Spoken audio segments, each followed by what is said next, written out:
Hi అండి, అందరూ ఎలా ఉన్నారు? ఈరోజు అయితే నేను చికెన్ కర్రీ అయితే చేస్తున్నానండి. పిల్లలైతే ఇప్పుడే స్కూల్ నుండి వచ్చేసారు. చికెన్ కర్రీ జీరా రైస్ అయితే చేస్తున్నానండి. ఒక ప్యాన్ అయితే పెట్టుకోండి, 2 స్పూన్ల నూనె పోసుకోండి. జీరా రైస్ చికెన్ కర్రీ అయితే చాలా బాగుంటుందండి. కట్ చేసిన పచ్చిమిర్చి ఉల్లిపాయ ముక్కలు అయితే వేసుకోండి. పక్కన పాలు అయితే పెట్టిందండి. బాబు ఇప్పుడే వచ్చింది కదా, బాబు కోసం అయితే పాలు వేడి చేస్తున్నాను.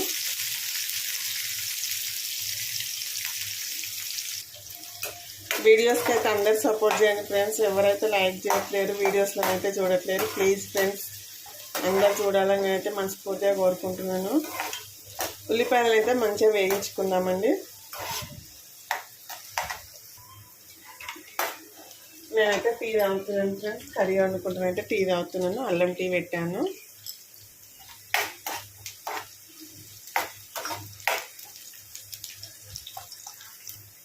ఉల్లిపాయలు అయితే మంచిగా వేగుతున్నాయి కదండి. ఇప్పుడైతే అల్లం వెల్లుల్లి పేస్ట్ వేసుకుందాం. 1 స్పూన్ వేసుకోండి. మీ చికెన్ తగ్గట్టు వేసుకోండి. జీరా రైస్ చికెన్ కర్రీ అయితే బాగుంటుందండి, చాలా టేస్ట్గా ఉంటుంది. బగారా రైస్ కన్నా బాగా అనిపిస్తుంది. నేనైతే నార్మల్ రైస్తోనే చేస్తానండి జీరా రైస్. మీకు కావాలంటే బాస్మతి రైస్ తోటైనా చేసుకోవచ్చు. 1/2 టీ స్పూన్ పసుపు వేసుకోండి.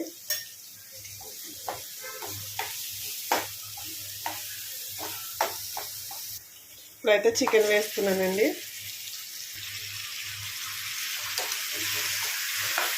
చికెన్ వేసుకున్నాకనైతే మొత్తం ఒకసారి కలుపుకోండి. చికెన్ అయితే మంచిగా కలుపుతున్నాం కదా, ఒక 3-4 నిమిషాలు మూత పెట్టుకొని మగ్గనిద్దాము దీన్ని అయితే. చూడండి, చికెన్ అయితే మంచిగా ఉడుకుతుంది కదా, వాటర్ అయితే వచ్చేసినాయి కదా.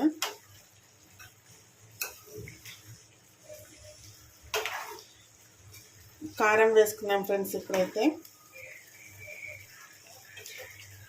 నేను కొద్దిగా సాల్ట్ వేసానండి, ముక్క మంచిగా ఉంటుంది. కొద్దిగా సాల్ట్ వేసుకోండి. సాల్ట్ వేయడం వల్ల వాటర్ ఎక్కువ వస్తుంది కాబట్టి ఏమి కాదు, నీచు స్మెల్ అనేది అయితే ఏమి ఉండదు. అందుకని ఇప్పుడైతే కారం వేస్తున్నాను. తగినంత కారం వేసుకోండి. మేమైతే కొంచెం స్పైసీగానే తింటాం ఫ్రెండ్స్. నేను ఇందాక సాల్ట్ వేసానన్నా కదా, ఇప్పుడు కొద్దిగా వేస్తున్నాను. ఇప్పుడైతే అంతా మంచిగా కలుపుతున్నాను ఒకసారి అయితే.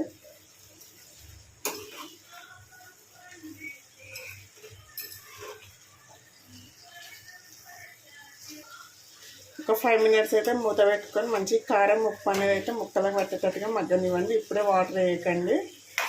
కారం అంతా మంచిగా మగ్గినాక వాటర్ వేసుకుంటే టేస్ట్ బాగుంటుంది ఫ్రెండ్స్. చూడండి, చికెన్కి అయితే ఉప్పు కారం అనేది మంచిగా పట్టి నూనె ఇట్లా పైన వేలింది కదా. ఇప్పుడు కొద్దిగా వాటర్ వేసుకుందాము.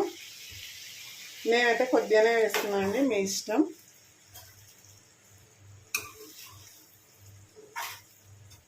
ఒక 2 నిమిషాలు మగ్గినాక మసాలాలు వేసుకుందాము. ఇలా మంచిగా ఉడుకుతుంది కదా. ఇప్పుడు 1 టీ స్పూన్ ధనియాల పొడి వేసుకుందామండి, వేయించిన ధనియాల పొడి. గ్రేవీ అనేది థిక్గా వస్తుందండి ధనియాల పొడి ఎక్కువ వేయడం వలనైతే. కొద్దిగా గరం మసాలా వేస్తున్నాను, ఇంట్లో వేసిందేనండి, అందుకే 1/2 టీ స్పూన్ వేస్తున్నాను. ఒక 1/2 టీ స్పూన్ వేయించిన జీలకర్ర పొడి వేసుకోండి, బాగుంటుంది. ఇవన్నీ ఇప్పుడు మంచిగా కలుపుకోండి మసాలాలు అయితే.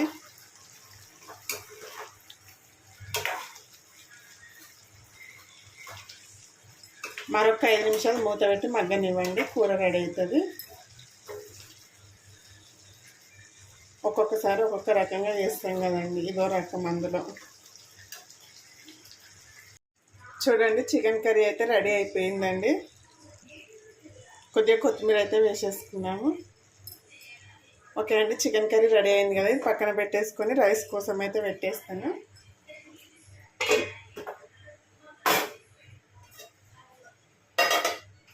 రైస్ కోసం అయితే ఒక గిన్నె పెట్టాను. 1 స్పూన్ నూనె అయితే పోసుకోండి. నేను 1 గ్లాస్ రైస్ చేస్తున్నానండి, అందుకే ఆయిల్ అయితే కొంచెం తక్కువ వేసుకున్నాను. రైస్ని బట్టి వేసుకోండి నూనె అనేది. చూడండి 2 ఇలాచీలు, 2 లవంగాలు, చెక్క, మీ దగ్గర ఏ మసాలాలు ఉంటే ఆ మసాలాలు అయితే వేసుకోండి. 2 ఎండుమిర్చి వేసుకోండి. అలాగే 2 కట్ చేసిన పచ్చిమిర్చి వేసుకోండి. కొద్దిగా అయితే ఒకసారి కలుపుతున్నాము. 1 స్పూన్ జీలకర్ర వేసుకోండి. జీరా రైస్ కాబట్టి జీలకర్ర ఎక్కువ ఉండాలండి.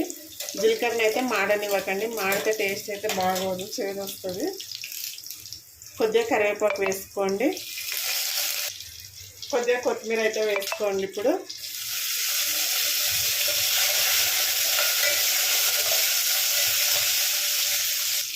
నేనైతే 1 గ్లాస్ రైస్ తీసుకున్నానండి. గ్లాస్కి గ్లాస్న్నర వాటర్ వేసుకుంటున్నాను. మీ బియ్యాన్ని పట్టించి వేసుకోండి మీరైతే.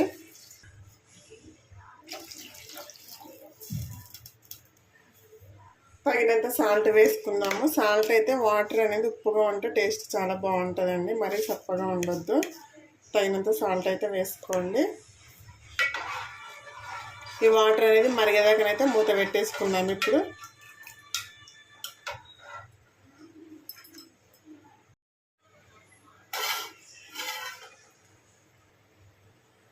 వాటర్ అయితే బాయిల్ అవుతున్నాయండి. ఇప్పుడు రైస్ వేసుకున్నాం. ఇందులో రైస్లో నుండి వాటర్ అంతా ఉంపేసి వేసుకోండి, లేదంటే మెత్తగా అయిపోతుంది.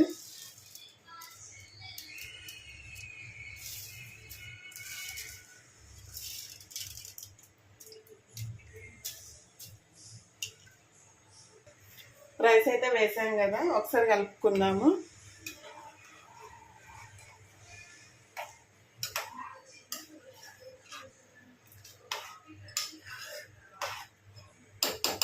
మూత పెట్టుకోండి, పొంగకుండా చూసుకోండి. అన్నం బెండి అనేది మళ్ళీ పోతుంది.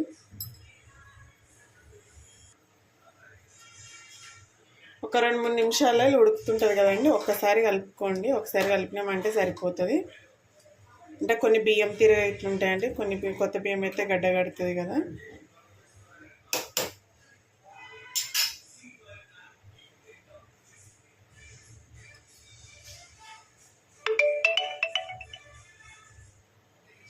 చూడండి ఫ్రెండ్స్, రైస్ అయితే రెడీ అయిపోయింది. ఇలా రావాలండి. మనం స్టవ్ ఆఫ్ చేసినాక ఒక 2 నిమిషాలు మూత పెట్టినామంటే సరిపోతుంది. స్టవ్ ఆఫ్ చేయగానే తినకండి, ఒక 5-6 నిమిషాల తర్వాత తీసుకొని తింటే చాలా టేస్టీగా ఉంటుంది. రైస్ అయితే రెడీ. చూడండి, చికెన్ ఇట్లా మంచి కలర్ఫుల్గా వచ్చింది కదా. గ్రేవీ అయితే చిక్కగా వస్తుందండి, చాలా బాగుంటుంది కర్రీ అయితే. ఒకసారి ఈ మెథడ్లో వేయండి. చూడండి, గ్రేవీ తక్కువ ఉంది కదా, ఇలా వస్తుంది.